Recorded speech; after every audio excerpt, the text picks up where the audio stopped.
Maior honra te ter aqui com a gente, Zanin. Zanin que é jornalista cultural, crítico de cinema, e vai estar sempre aqui às sextas para a gente falar um pouquinho sobre as estreias do cinema e dicas de streaming também. Queria começar conversando com você sobre algo que saiu essa semana, que é a indicação de um filme brasileiro para concorrer à Palma de Ouro no Festival de Cannes, que é o filme do Kleber Mendonça Filho, que traz o Wagner Moura, inclusive, né, como protagonista, e chama O Agente Secreto. Eu não sei nem sobre o que se trata o filme. Se você puder esclarecer aqui para mim e para a nossa audiência, a gente podia começar por aí. O que você achou? Eu não achei nada por enquanto, porque eu também não vi o filme, ninguém Sim. viu esse filme, só a equipe que sabe. A gente sabe que se trata de algo ambientado no tempo da ditadura brasileira, né? De um infiltrado, que seria esse agente secreto, que é interpretado pelo Wagner Moura. Então, é um filme que deve ter uma coloração política muito acentuada, como todos os filmes do Kleber têm. Mas isso é só o que se sabe. A gente ficou muito contente. Já havia rumores de que ele seria selecionado para Cannes, mas aí se confirmou e a gente ficou muito orgulhoso, porque é na principal mostra de Cannes, não é Festival de Cannes em outras mostras paralelas, tal. Ele vai concorrer à Palma de Ouro, que é o principal prêmio desse, que é considerado o mais importante festival de cinema do mundo, né? E é um festival no qual o Kleber já é quase que um veterano, já será a terceira vez que ele participa do festival, né? Ele teve lá com Aquários, foi inclusive teve repercussão muito grande, porque era a época em que estava se processando o golpe contra a presidenta Dilma, e ele entrou com a equipe protestando contra aquele golpe em andamento, né? E também participou com outro filme. Eu acho que foi não foi, acho que foi o Som ao Redor. Não tenho certeza qual é o filme, mas enfim, esse filme, O Agente Secreto, vai ser a terceira participação do Kleber no festival, e nós estamos aqui na torcida. Isso é reflexo também do bom momento que atravessa o cinema brasileiro com o Ainda Estou Aqui, do Walter Salles, né? Que, como todo mundo sabe, ganhou o primeiro Oscar para o Brasil, o Oscar de melhor filme internacional, e isso deu uma divulgação muito boa para o cinema brasileiro, tanto no âmbito interno quanto no exterior. Então, tudo isso é reflexo, é um bom momento, vamos aproveitar e estamos aqui na torcida. O curioso é o seguinte, Thalita, eu tive com o Kleber Mendonça semana passada em Salvador, na Bahia, porque no festival lá, Panorama Coisa de Cinema, que eu acompanhei, depois a gente fala um pouquinho mais desse festival, se tivermos tempo, houve uma retrospectiva de vários filmes históricos, e entre eles o Som ao Redor, do Kleber Mendonça, que está completando 20 anos. O filme já tem 20 anos. Eu acompanhei, revi o filme lá, houve um debate muito interessante com o Kleber, a gente confraternizou, nós somos conhecidos de velha data, porque o Kleber começou como crítico de cinema, era colega nosso, né? Depois é que ele enveredou por essa carreira extremamente bem sucedida como cineasta. Enfim, parece que é um filme bastante interessante, eu estou muito curioso para ver e tomara que ele tenha sucesso. Olha, eu falei que eu não sei sobre o que trata o filme, mas se eu tivesse lido a nossa matéria no tvtnews.com.br, eu saberia, porque está lá. Ambientado no período da ditadura militar brasileira, o suspense apresenta o Marcelo Wagner Moura, um especialista em tecnologia que se refugia em Recife após ser acusado de atividades subversivas pelo governo. Em pouco tempo na cidade, o fugitivo começa a desconfiar de seus novos vizinhos. Está aí para vocês, é só acessar tvtnews.com.br para saber mais sobre O Agente Secreto, esse filme com Wagner Moura, que agora compete a Palma de Ouro em Cannes. Bacana. Só um Zanin, detalhezinho, Thalita, me diga, permita. Na diga. hora que estava falando, me falhou a memória. O outro filme, que agora lembrei, o outro filme com o qual ele participou de Cannes foi Bacurau, inclusive foi premiado em Cannes. Não com Bacurau a e Palma de Ouro, Aquários, mas né? O pessoal me cantou aqui também. é, Isso. que é um filmaço também, né? Eu adoro esse filme, né? Esse filme ganhou o prêmio do júri, que é um prêmio muito importante em Cannes. Perfeito. Zanin, senti muito a sua falta comentando justamente essa estreia do streaming que foi a adolescência. Então, acho que a gente pode começar retomando isso, porque continua em alta, muita gente já viu, muita gente ainda vai ver, porque tem dado o que falar, não só por conta do conteúdo de fato, né, essa questão do bullying, da violência nas escolas, do ódio entre jovens, mas também por conta de uma estética que ele tem, né, dos grandes planos, enfim. É É. muito maravilhoso. Eu assisti, confesso, só um episódio, mas já sei de tudo, porque eu falei, não, me conta logo, porque eu quero saber, não vou ter tempo de ver. Mas o que você achou? Quero te ouvir sobre. Não, eu gostei demais desse filme, viu, Thalita? Eu também fiquei impactado por ele. Escrevi uma matéria grande no jornal sobre ele e tal, e você tem toda a razão, né? Ele tem esses dois aspectos. Primeiro, que ele aborda uma questão absolutamente premente da nossa contemporaneidade, né? Que é a influência das redes sociais, principalmente as redes sociais que estimulam o discurso do ódio, né? E a influência sobretudo, os adolescentes, né? Crianças e adolescentes, que é a coisa mais grave ainda do mundo, né? E também pela estética particular. Esse filme é uma série que foi criada pelo Jack Thorne, britânicos, né, todos, e Stephen Graham, que também interpreta o pai na série. Ele é também um dos criadores da série e ator, e interpreta o pai, e a série é dirigida pelo Philip Barantini. E ela se compõe de 4 episódios apenas, já estão, em função do sucesso e da repercussão, já estão até pedindo continuação da série, mas não sei para onde essa série pode continuar, porque ela me parece tão redondinha, fechada, com início, meio e fim, assim. Não sei como é que eles vão fazer para continuar, mas já existe pressão, porque foi um sucesso mundial e teve uma repercussão muito grande, uma repercussão fora do âmbito do entretenimento, exatamente pela força com que coloca essa questão. Eu vou ter que dar um pequeno spoiler para quem não viu ainda, mas a série ela é composta por 4 episódios, todos eles em plano sequência, quer dizer, são planos únicos, sem corte, em tempo real.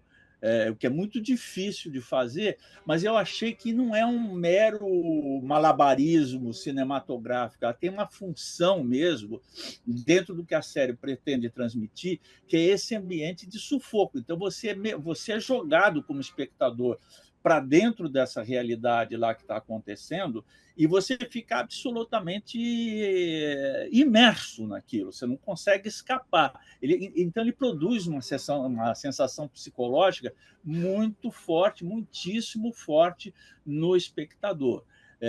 Então, seria legal as pessoas prestarem atenção nisso também, para ver como a linguagem cinematográfica não é uma coisa gratuita, mas ela faz toda a diferença na qualidade ou não qualidade de um filme, ou de uma série, ou de um produto audiovisual qualquer. Segunda questão é a questão da história. Ela começa com uma sequência totalmente de impacto, com uma residência familiar que é invadida pela polícia, né?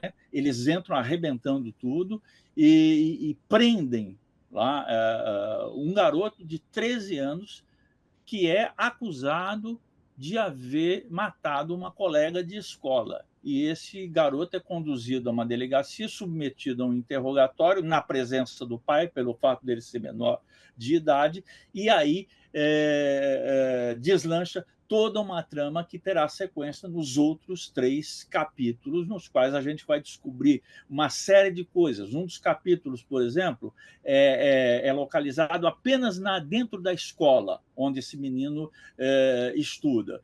E se vê o hábito entre os adolescentes, de um pegando no pé do outro, a relação com os professores, a relação com a direção da escola, tudo sempre em plano sequência, quer dizer, sem corte e em tempo real.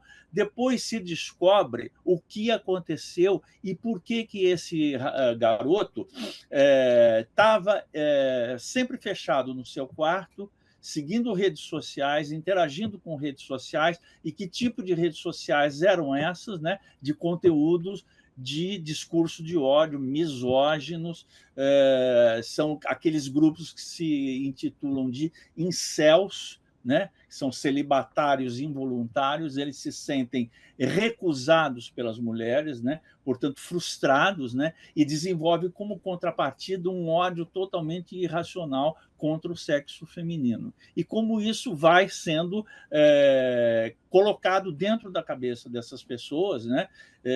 E atinge principalmente aqueles que são mais frágeis. E outra coisa muito importante e que, a meu ver, uma extrema assim, originalidade dessa série é que, em geral, quando acontece esse tipo de coisa, a gente vai analisar a estrutura da família e vai sempre dizer é uma família disfuncional, o pai é alcoólatra, a mãe está desempregada, os filhos são agredidos, e a família é mostrada como uma família de absoluta normalidade. O pai é um trabalhador, é um encanador, né?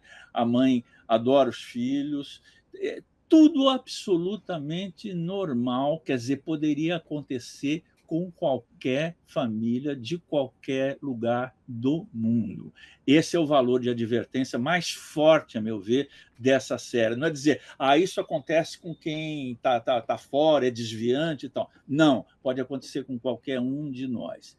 E essa série, para terminar, como você disse, ela teve uma repercussão muito grande e abriu um debate, inclusive aqui no Brasil, sobre esse sempre adiado controle sobre as redes sociais, né? Que tem interesses econômicos muito grandes, portanto, um poder de persuasão muito grande sobre a classe política, né?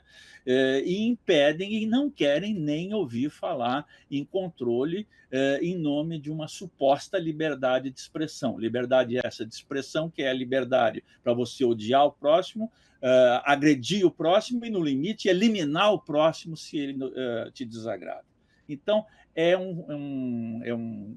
uma série totalmente urgente, ela é muito bem feita, muitíssimo bem feita, né?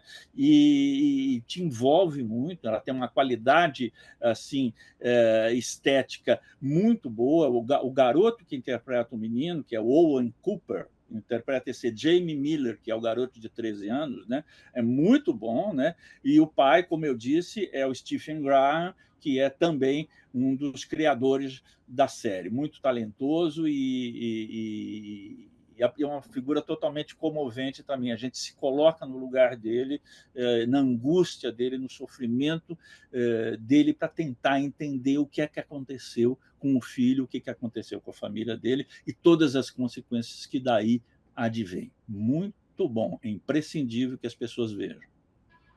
Eu diria que é assustador, justamente por isso que você traz no Sim, final, né, o papel do pai. A gente, enquanto mãe, pai, é, isso. começa a descobrir sobre esse universo, né? Eu sei que tem muita gente já passando por isso, mas a gente tem aí um vislumbre de um universo tão perverso para nossas crianças e jovens. Então, é Isso. bom, como você também coloca, que essa discussão aconteça nesse momento, até para que a gente avance nas regulações de mídia que a gente precisa fazer de fato, porque Uhum. caem nisso aí. Zanin, vamos para as estreias no cinema? E curiosamente temos duas estreias que vêm da Noruega, é isso? É isso, porque tem que explicar esse diretor, que se chama Dag Johan Haugerud. Os noruegueses que me perdoem se eu errei aqui na pronúncia, provavelmente, mas é um idioma um pouco diferente para nós, né? Ele fez isso com uma trilogia. Esses dois que entraram em cartaz são os dois primeiros. Um chama Sexo e outro chama Love, Sexo e Amor. E o terceiro foi apresentado no Festival de Berlim, que aconteceu agora em fevereiro, que chama Dreams, Sonhos. E esse filme ganhou o Urso de Ouro em Berlim, foi o vencedor do Festival de Berlim. Então, é uma trilogia sobre a intimidade das pessoas. E eu te confesso que é um tipo assim de cinema com o qual a gente não está acostumado. é um tipo de cinema assim, bastante cool, né? Bastante limpo mesmo, né? Assim, com as imagens límpidas, né? É um cinema bastante dialogado, os diálogos são extensíssimos. Eu estava brincando, estava vendo o filme com a minha companheira, né? Eu falei, nossa, o roteiro desse filme ele é tão falado que o roteiro do filme deve ter umas 500 páginas, deve ser um livro assim, desse tamanho assim. Mas eles são, os dois filmes, muitíssimo interessantes e muito ousados, né? Esse primeiro filme, Love, Amor, né? Ele traz assim a história, começa com um atendimento médico. Você tem uma personagem feminina, que é a Mariane, que é uma médica, com cerca dos 40 anos de idade, né? E ela está atendendo um paciente e dizendo que ele está sofrendo de câncer na próstata e ele tem que fazer uma cirurgia de ablação, de tirar a próstata e tal. E ela fala isso friamente para ele, todas as consequências que isso vai ter, inclusive para a vida sexual dele e tal, né? E ela fala tudo isso na presença de um enfermeiro que trabalha com ele. Aí o rapaz, o homem que se consultava com ela, sai para fora e o enfermeiro diz à médica, olha, ele não entendeu o que você está dizendo, não. Ele saiu completamente confuso. E ela falou assim, não, mas eu expliquei. Ela falou, sim, mas você não tem ideia da implicação sexual que isso é para um homem. Então, eles vão buscar de novo o homem lá fora e vão tentar explicar de novo. Esse é o ponto de partida para um filme que vai discutir a questão dos relacionamentos amorosos. Então, esse enfermeiro, ele tem o hábito de pegar um barco para atravessar um canal, um rio, na Noruega, que leva da casa dele até o hospital onde ele trabalha, e ele usa aplicativos de encontros tipo Tinder, tal, né, para buscar encontros sexuais com outros homens no barco. Né? E a própria médica também usa isso para buscar encontros sexuais com outras pessoas. E isso vai tendo assim um tipo de um emaranhado de relações entre ela e o enfermeiro, e entre esses personagens e os outros encontros que eles têm, que vai redundar num debate assim, muito curioso a respeito da sexualidade, eu iria dizer, da sexualidade moderna. Mas a sexualidade humana é a coisa que existe ancestralmente, desde que o homem e a mulher são homem e mulher, existe a estrutura sexual, tal, com suas variantes e tudo mais, mas os moldes que isso toma na modernidade, principalmente através desses aplicativos de encontro, né, que permitem um acesso mais fácil ao sexo casual. Esse é o tema de um desses filmes. O outro, que é o Sex, é mais curioso ainda. Você tem dois trabalhadores limpadores de chaminé.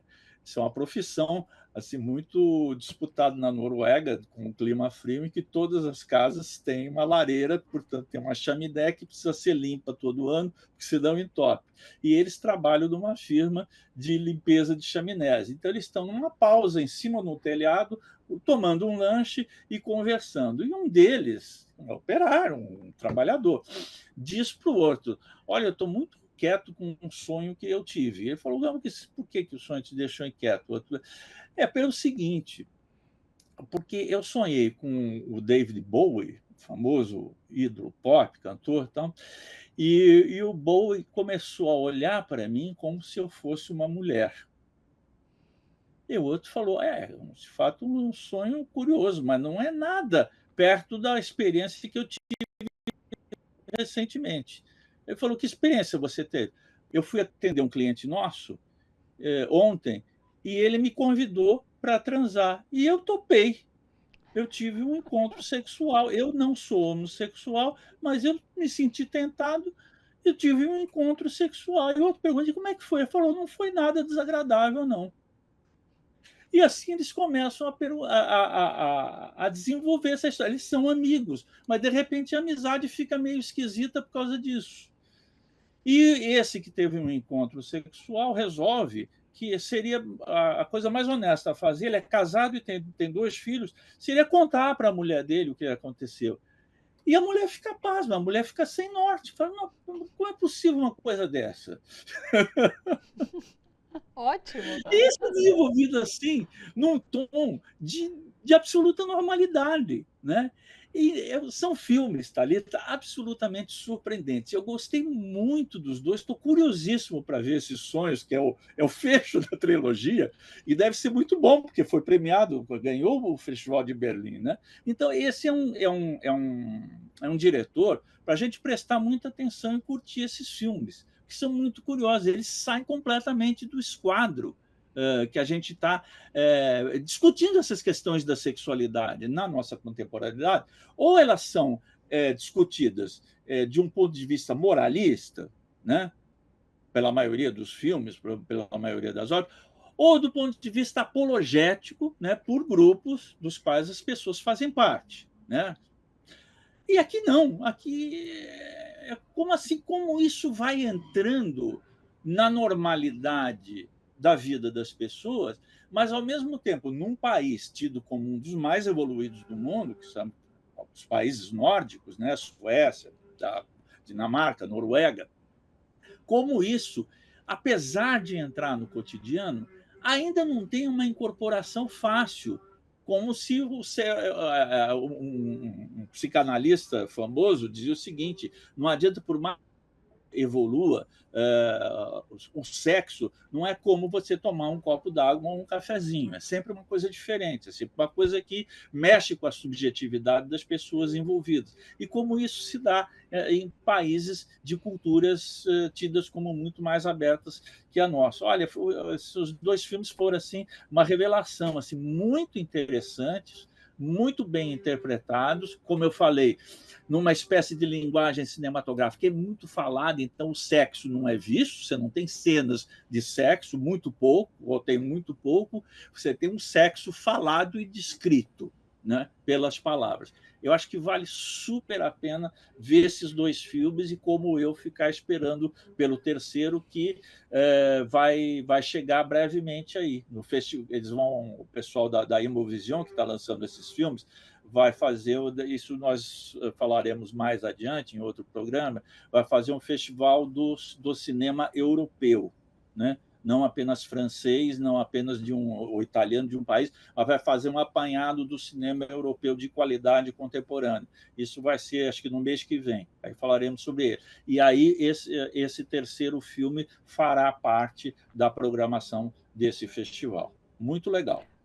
Maravilha. Para não fugir do costume, faltou tempo para a nossa pauta. Então me despeço aqui. Mas sempre muito bom conversar com você, ter suas dicas, Anin. Um beijo enorme, bom final de semana, até sexta. Um beijo, querida, foi bom estar de volta e até a semana que vem. Até. Luiz Anin, jornalista cultural, crítico de cinema.